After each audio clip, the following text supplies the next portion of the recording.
views expressed on this program are not necessarily those of WTJS, its board, staff, or underwriters. Good day. You're listening to Ability Radio. I'm one of your hosts, Kishma B. Francis of the Disability Rights Center of the Virgin Islands.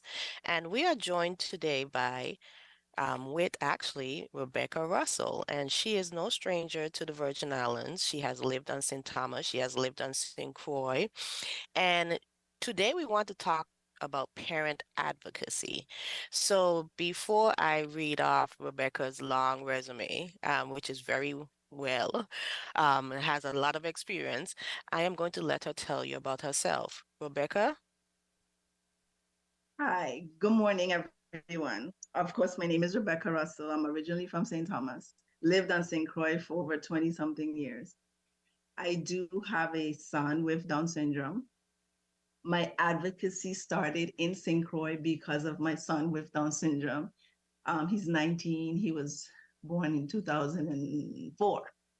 Um, I found that there was a need to do that because resources were scarce at the time, maybe still now. Some people are afraid to say that their child may have a disability or anything of the like. And I found that was the trend. And it was hard because involving him in Head Start, I was up against parents who would be like, I don't want my child sitting next to him because they might get Down syndrome. So that kind of sparked something in my head. I'm like, okay, we need to kind of educate our population on what Down syndrome is, and that is not actually something that you can catch. It's more of a genetic condition, which means the makeup when he was being made, there was a triplication of his 21st chromosome. So there's nothing you can catch by sneezing or touching. So my advocacy started there. I had a nonprofit organization called MJM Discovery Cove. It advocated for individuals at the time with Down syndrome, but I expanded to all disabilities. We held workshops, presentations. We went into homes of persons who had children with disabilities who were afraid to come out and say, my child has a disability, I need help. We brought in teams of medical personnel from stateside. We had seminars at UVI on St. Croix, and it went very well. We reached a lot of people. The advocacy extended to Buddy Walk. So October is National Down Syndrome Month. So all across the continental US, there's Buddy Walk. So I brought the Buddy Walk to St. Thomas and actually St. Croix as well. We did that for a few years while I was there. We advocated for March 21st, which is World Down Syndrome Day. Why March 21st? Because that signifies the triplication of the 21st chromosome that causes those who have trisomy Down syndrome to be intellectually disabled. So I also brought that to the community, and we did reach a lot of people. There's a lot more work to be done regarding all disabilities on island, and it's very important to advocate for your child or people with disabilities because their human rights need to be met, as well as their basic needs educationally and everyday needs need to be met.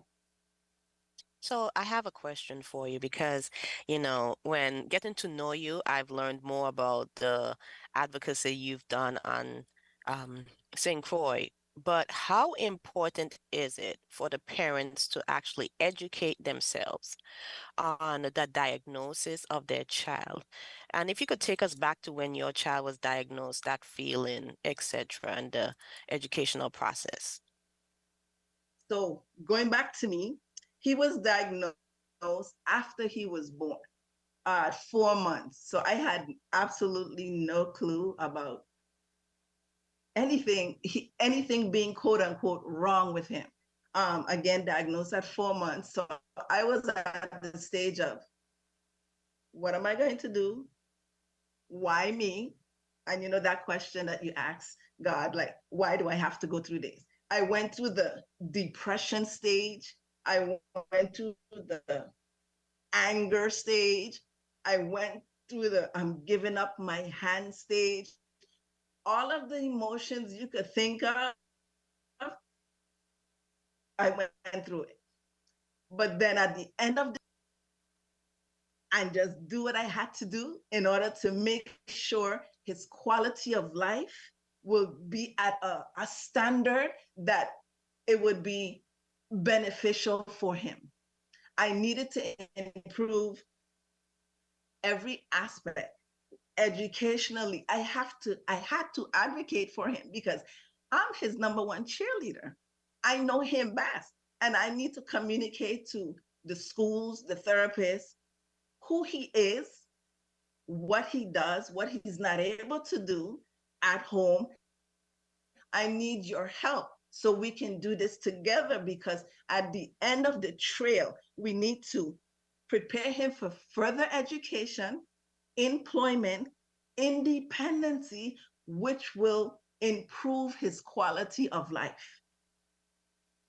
Yes, definitely, definitely. And education is important. And here at DRCBI, we try to educate the parents to educate themselves about the diagnosis of their child, because the more you know, the more questions you get answered in your head, and probably alleviate some of those fears with the more you research about your child's diagnosis.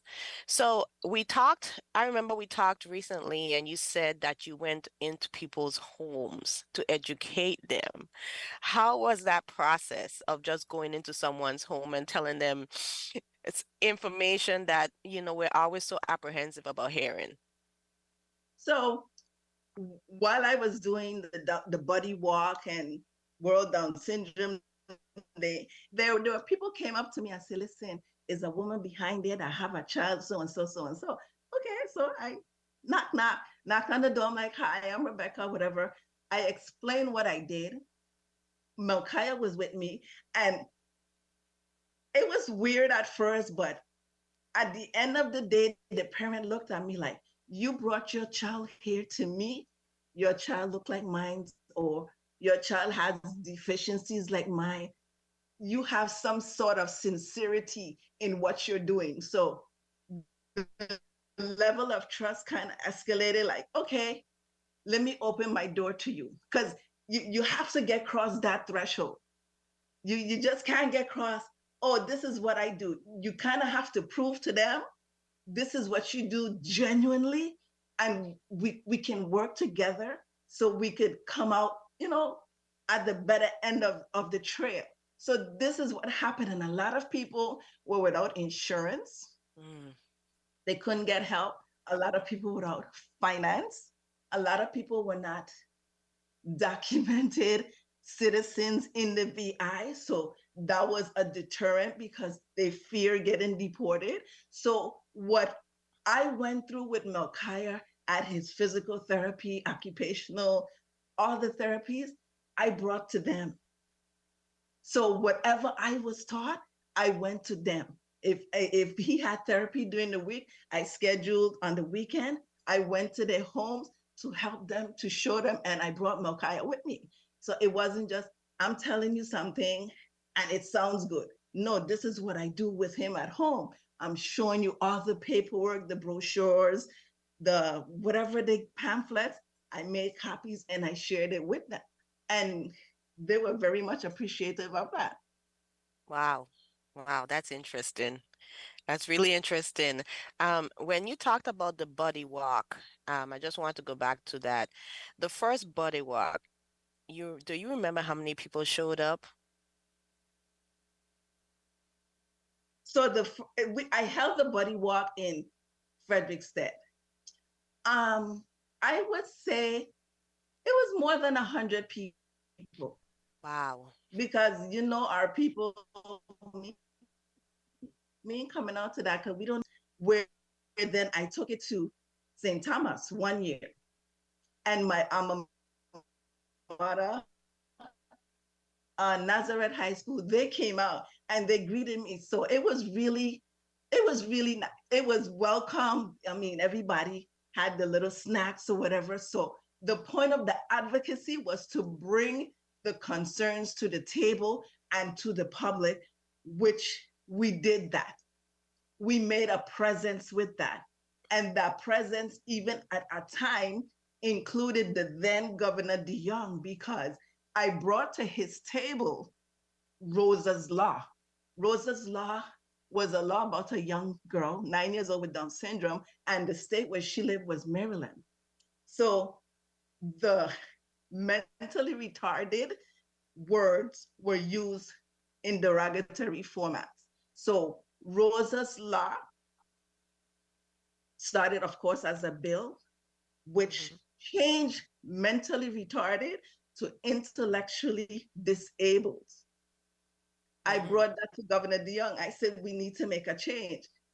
We need to take on this and have it recognized and move forward. And in fact, he did do a proclamation, I think back in 2010, not sure, that replaces the word mentally retarded with intellectually disabled or intellectually, disabled. That's what he did. And I was grateful for him to do that because it showed that he cared. And we brought it to the public. So the public is listening. We had the public's attention. And that is all what advocacy is about. Getting the public to know what the issues or the concerns are. And let's try to make changes, of course, for the better. And if it includes policy changes, then so be it. Yes, definitely. So you brushed over two things, and I just want to go back to it. First of all, you said Nazareth is your alma mater. Go Deborah. I'm a Deborah too. Secondly, we talked a little bit about the stigma. There's a stigma associated with individuals with disabilities, and I've been trying to find a way to re-educate the community especially when it comes to individual disabilities. It's not anything negative. They have different abilities. Can you speak on that for a little bit? Because I really want the community to know an individual with a disability, they're not at a disadvantage, but they have advantages. So can you speak on that for me, please? That is going to be an ongoing task because we still have people, I'm sorry to say, that are closed-minded or ignorant to things, situations out there in the public. And when I say ignorant, I don't mean that they're a terrible person or negative person. They just simply don't know. Like an example, the young lady at Mali Head Start who didn't want my son is sitting next to her daughter because she would catch Down syndrome. She didn't know. And you cannot chastise or judge somebody for something they don't know. So it is our job to educate. And education is not the little seminar this weekend and a little seminar next. It's ongoing every day, 24/7. I don't know how we're going to reach everyone. As you know, everyone, things are rough. People have tension now for all kind of reasons, job, don't have enough money or whatever to put something else on their plate to tell them, please take time to learn this. It takes a lot and it would, people might not be as willing, but Kishma, we have to go out there. We need to have more programs for our population to be out in the community. Our population is not out in the community. I'm sure there's something in the VI where our disabled people can MOU with companies to go work or whatever. If that is so, that needs to be increased. If the schools have programs for the mainstream where they can learn electrical, nursing, or whatever, where are the programs for our population to learn whatever skill or trade? Where are the programs? It needs to start from home, then the schools. The schools need to introduce our population to our community so that now they could welcome them at the business, They could be a dishwasher. I don't know, but we have to go back to the schools. There's resources for the schools. Where's the money going? Where the programs? Let's build on that. Let's get the government officials in. Let's go. Let's start the programs. If they're ready, let's enhance the program. Let's widen the programs. Let's go. And I agree with you that education is needed. We need to educate our community on just disabilities, the whole Yep. broad spectrum, because a lot of the community that we serve, they are being hidden away. They're staying home. And you're right, they're home because there's probably not a lot of places to go to or a lot of resources out there. So we need to educate and create more resources. Parent advocacy is a huge thing that a huge platform I want to really build, because if we have strong parents attending IEP meetings and advocating for their child, because parents know, they know what their children need, what their child need. They know, what happens to their child after he or she comes home after school and in the middle of the night, how they sleep, what they eat, etc. So I want to build that parent advocacy platform where they can take it into the school and ask for services, ask for support. So let's talk a little bit about parent advocacy. I know you and we spoke about PTA meetings and PTA meetings with for special education. If you could touch on that a little bit, and then we'll go more into parent advocacy, okay? The public schools need a special education PTA, SEPTA. Why? Because there are concerns that parents with children with disabilities that need a compassionate ear. The mainstream PTA, most of us know how that flows. The average parent who does not have a child with special needs and has never entered or even been around anyone in the disability area does not want to hear at a PTA that you need to wipe my child's nose 2 more times, or when my child has a bowel movement, they don't want to hear that. They're not there with that.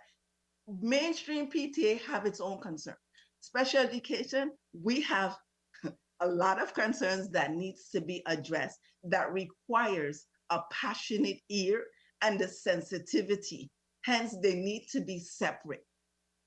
From this PTA, we can gather information and data that is needed for the programs that we can use that could help our population be more acclimated to the community, however it is. Again, I don't know. They could go help a farmer, whatever. We have to build it. We have to create it based on our community's needs. That needs to be done. The parent have to. It's crucial to advocate for your child. I'm gonna say that IEP, the mainstream population and the average community doesn't know that IEP document. It's a federal document. It holds weight, but it takes a lot to dissect it and understand it where you're comfortable with it. So when you give the average parent this document and they're like, okay, it's not okay. We need time to go through that document. So we need a training program to go through the document, what each section means, and reference it to the special education law that supports that section. So now the parent would understand, oh, so then I could do this. Yes, you can, based on the special education law.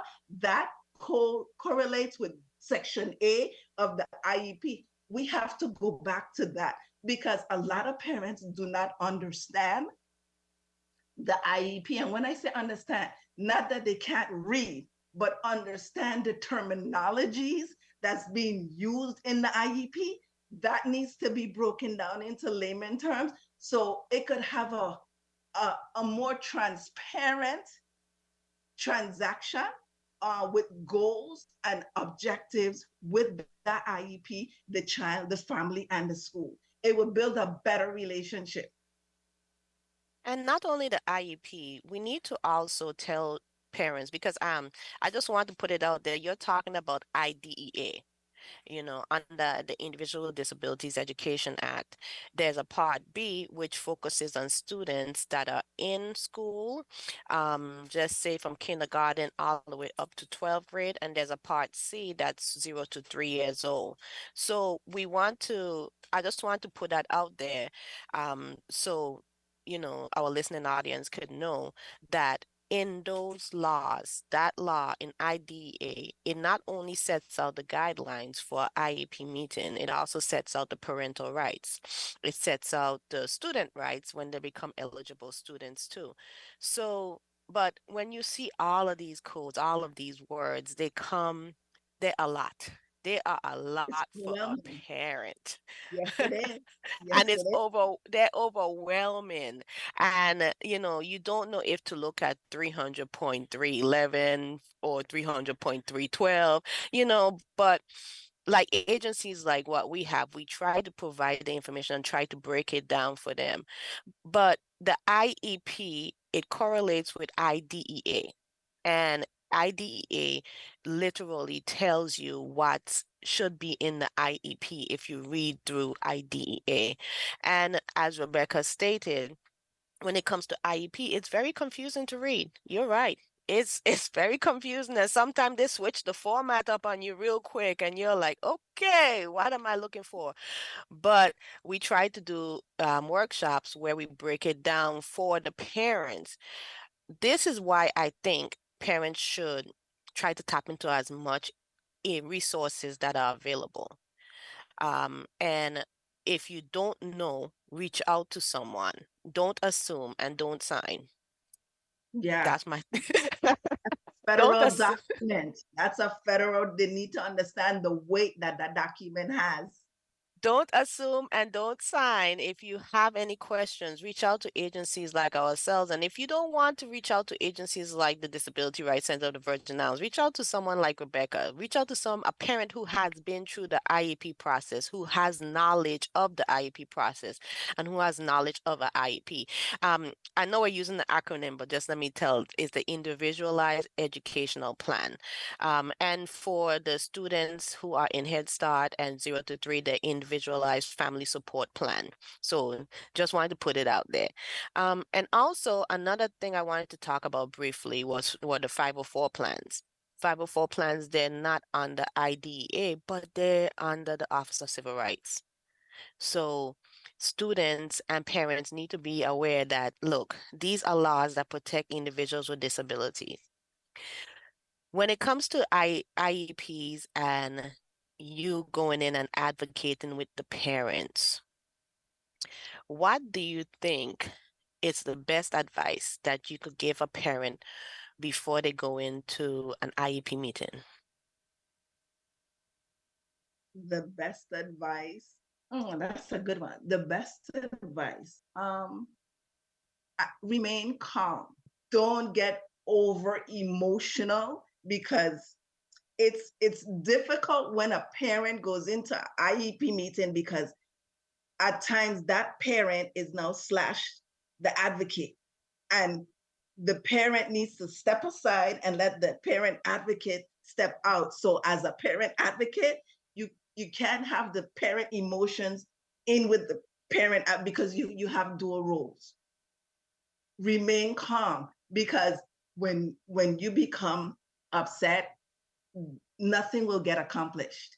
Nothing will right. get accomplished. Been there, done that. It won't. I mean, I'm not saying the person doesn't have a right to be upset. That's something totally different. But if I'm yelling and you're there and you're not going to take it well, and there is not going to be any progress at that meeting. You have to remain calm. You really have to remain calm. Write down your questions or whatever. If you find yourself too much, write it on a piece of paper, put the paper across the table, let them answer it, because there's some IEP meetings that I've seen that got very violent.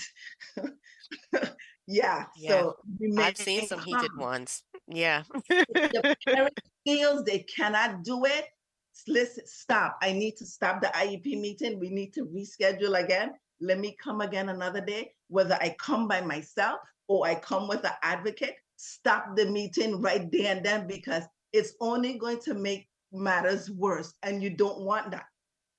Yes. And you're right, because I have seen some heated IEP meetings where the administrator is shouting, the LEA is shouting, and the parents, and I'm like, oh my gosh, but what happened to the child?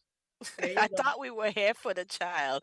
You go. So it's all about, yes, you need support. I suggest that parents always take support with them to an IEP meeting, especially if they've been fighting or trying to get services for a long time. Get some support and read. Read everything before you go in there and write. I'd like to write my questions down. I like to write questions down. And I always tell parents also, if you want anything read into the IEP as a comment, you write it down the night before. That little comment section is supposed to have anything that you state in there. Supposed to. Better yet, your parent letter that can be included. Hello. There you go. That too. That too. Yeah. So we want to create more parent advocates. We want to create parent advocates that are not only knowledgeable about their child, but about the process. So, what I want to do is just thank Rebecca for coming on today, because this was a hard topic. We touched a lot of topics, but this was a really hard topic that we touched on. And advocacy is important, education is more important, and we need to really, really re-educate our community, not about disabilities, but about the individuals in our community and how we can serve our community better. So Thank this you. has been Disability Radio, and I am your host, Kishma B. Francis. If you want more information, follow us at www.drcbi.org. We're on Facebook, we're on Twitter, and we are on YouTube. Thank you very much, Rebecca. Thank you for having me. The views expressed on this program are not necessarily those of WTJX, its board, staff, or underwriters.